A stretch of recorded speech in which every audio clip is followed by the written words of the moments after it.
I had a black professor of philosophy named Dr. John Eskridge who pulled me aside one day and asked me very earnestly, "Why are you out to reaching out to people who don't care anything about you, like Peter Gabriel, when you have people here who do care about you?" So I invited him to Peter Gabriel's concert. I bought tickets. It was a security tour. And I remember that what he liked best was the song Kiss of Life. You see, I agree with Greta Thunberg that the most important cause is the cause of life. It's not that people don't fall pursuing the cause of life, but the measurement isn't fixed, that their value was measured by that they fell or how they fell. The value is measured by how they live and how well they live in the cause of life, whether they fall or not. It's a slight inflected difference. Now, a lot of black people are very American. They're very patriotic, eager to serve, defensive of their rights and privileges. But how did they get that way? I'll tell you how they got that way. They were picked on by a really mean, big, terrible bigot who humiliated them and beat them up. There was nothing they could do to defend themselves. They sat there on the park bench in that state of defeat and humiliation when a liberal white person who they'd never seen before and thought only well of them said good morning, and they got up and beat his brains in and tortured him. When they were finished, they lied about what they did. They told themselves he had it coming because he's one of them. And once they got fixed, they never did it, and they didn't do it, and he deserved it, and it wasn't the wrong person. They were welcomed by the bigot to join him. And that's how they became Americans, by learning to lie, pick on innocent people. And there are quite a few of them. And they were instrumental in covering up for, well, I showed the evidence for what I found this morning to an elderly woman who was shocked she'd never seen it before. And she was just rolling her eyes with disbelief when she heard that Pitt and Seattle had both arrested me, denying the evidence says what it so obviously says, and called me a paranoid schizophrenic for trying to get help. And how did that happen? Well, black people were very busy pronouncing um, African consciousness on behalf of furious Zionist museum thieves and naming German aristocrats honorary the African warriors for over a game of pussy ball. And the secret isn't that it's a secret. Everybody knows that that's true. Who's ever seen the evidence? Like the new woman this morning who's seen some of the evidence. She knows I'm right. Because it's stupid not to look at the evidence and draw your conclusions from that. You're going to draw the conclusions from Pitt and Seattle, man. That's really brilliant. So the secret is how they did it was what the secret is. That's what keeps it secret. Was it that Mandela was involved, which makes the South Africa's petition against Israel a little late in the game, don't you think? Well, I knew a man who said to me, he was a white man. He said to me he used to laugh that Fripp got his students to pay him to do his farm work for him. And such an august presence after all. And he told me, if you try to help blacks, they will only turn on you. I'd like to finish that sentence. But first I want to describe the situation that I studied about Darfur. Many, many, many, many years ago, so about 40 years ago, I was interested And I used to watch seminars, but although they were absolutely fascinating and they were appeals for help, they were very ill attended. And surprise, surprise, it was the Black coalition at the University of Pittsburgh that didn't want me interfering. So they wanted to poach me as a special object to make money. And then when I get injury pay, turn it over to them. They poisoned me in the mouth. I have Parkinson's not from them specifically, from their alliance, you see, because the way that you finish the sentence is, well, let's look at Darfur rationally. I read a piece this morning. I'm not talking about Hollywood Darfur, I'm talking about political Darfur, because they could use some assistance. I was reading John Kennedy's essay on the education of politicians. Now, John Kennedy's book, Strategy for Peace, from 1959, reads almost like Jabberwocky. It's an Alice in Wonderland. Reason is that he's lucid and well researched and articulate on every field that he addresses, which is every field that's relevant to American foreign policy in 1959. And he identifies the falsehoods and deceptions of the Republican opposition very carefully. So, what's this doing in politics, right? Because politics are not supposed to be an intellectual. Politics is the triumph of the bigot. And the bigot says, "You want to go help Africa? Well, liberal, after you." And then, so the way so what's rational about Darfur and Congo is that there are people in distress, and there are organizations that are designed to facilitate people in distress, and there are organizations that are designed to capitalize on people in distress. But the Green Party and the African Alliance that calls itself an African Alliance when it's actually doing the work of white bigots is not keen to take on the forces that capitalize on people in distress, the armaments manufacturers. So they go after the people who they say are ineffectual, liberal, weak, and ineffectual um, uh, do-wellers, and the do-wellers go out and interfere. So they're contemptuous. Just give us the money, and we'll help the people to straighten things out, you might say.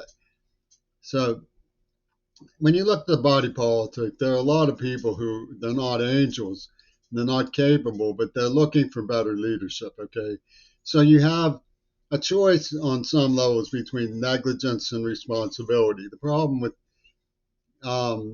negligence is that it's cast in the light of good negligence, friendly negligence. We'd like to be able to help you. And then there's negative responsibility. We're going to go out and straighten things out, right?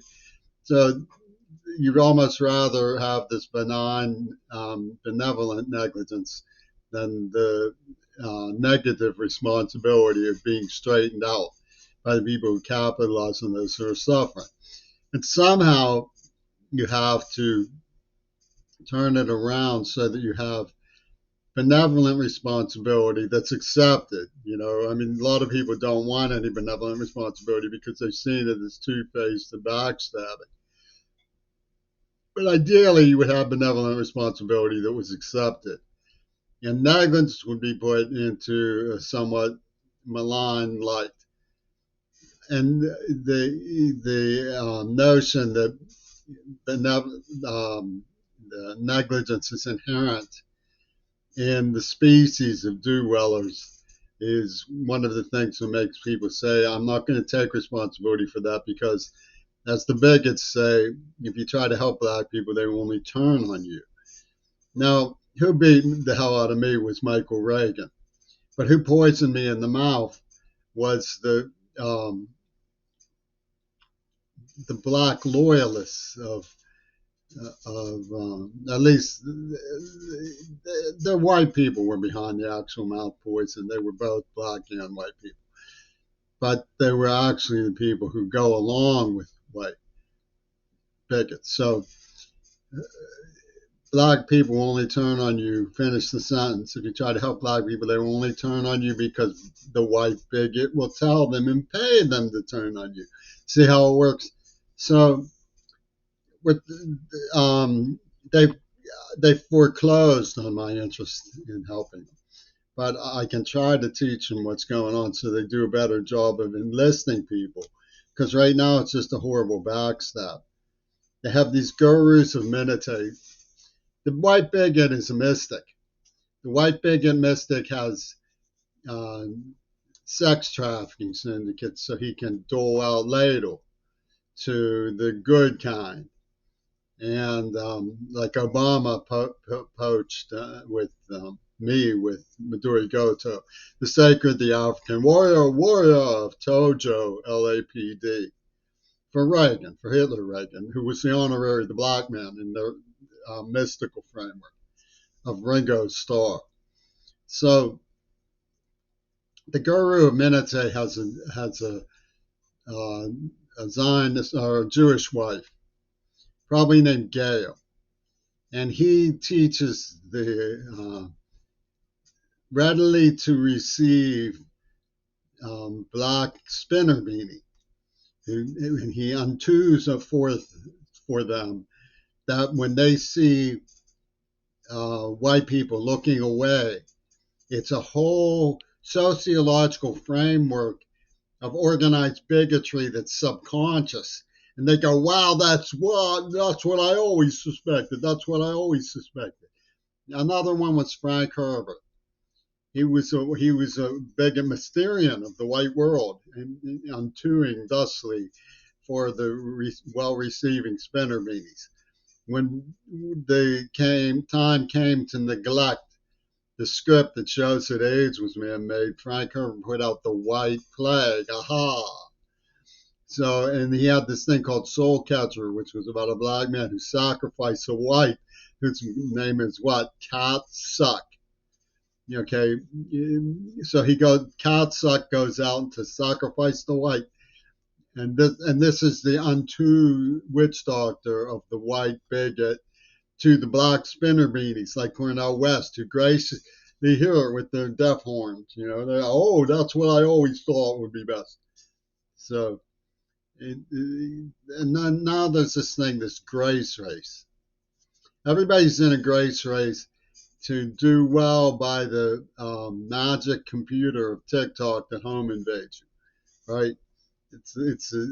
Which and Richard Starkey's femme fatale, Yoko Ono is the femme fatale with 1,000 faces. You see, it's a feedback loop into where they appraise you, whether they can traffic you, whether they can dismiss you as someone who's too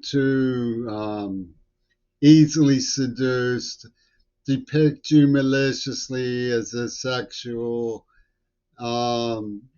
stereotype, you know, a lurid type. They do all these, clicky things because the white bigot Mysterian has told them that he can read minds. Never mind that they implanted something for rapid eye movement to make you twitch when like Zayla getting shock treatment, that's rapid eye movement. And the spinner meetings go, that's what I always thought. That's what I always thought. So um, the quiet sanding is something of a rejoinder, Who would poison you in the mouth? Well, the people working for the white bigots are here. But I thought they were punishing the white and punishing the liberal sacrifice so they can be Americans, man. And they're going to help Congo. They're going to straighten things out. Wow. So if you look at the people behind this one, Mandela, Václav Havel, and Lenin, which brings me to something that really does need to be done for the people of Palestine. The people in Eastern Europe and the intellectuals, even I, derived a good deal of morale from the witness that Mandela bore. I'm not saying anything bad about what he was trying to do. on the level that it was presented, or Václav Havel for that matter. Both of them had an intellectual heritage that allowed them to keep sane in prison. The Palestinians that are going into Israeli prisons are nowhere near as well equipped. I mean, obviously, Islam does a great deal to protect them, but they need an intellectual um, thesis that embraces life. Now, I'm not saying dismisses their Islamic faith, but one that embraces life enough that they don't go insane under the grueling terrors of Israeli prisons. We need to do something to help. It is paramount that we help develop a psychology for the survival of the dignity of the prisoners being tortured in Zionist prisons. Finally, all of this is because of those dang Zionists. It has nothing to do with Jewishness. There's plenty of beautiful, wonderful Jewish people around, but they're not in America. They've grown increasingly psychotic with the war machine. The way that the Zionists became Americans is just the same way that the blacks did, only they did it consciously. The blacks were sort of still in the victim seat, and that's one of the things that gives black racism its character. Black racism's character is grounded in actual victimization. America was on the side of the Jews. We were against genocide in World War II. It will pay you to remember that, Netanyahu.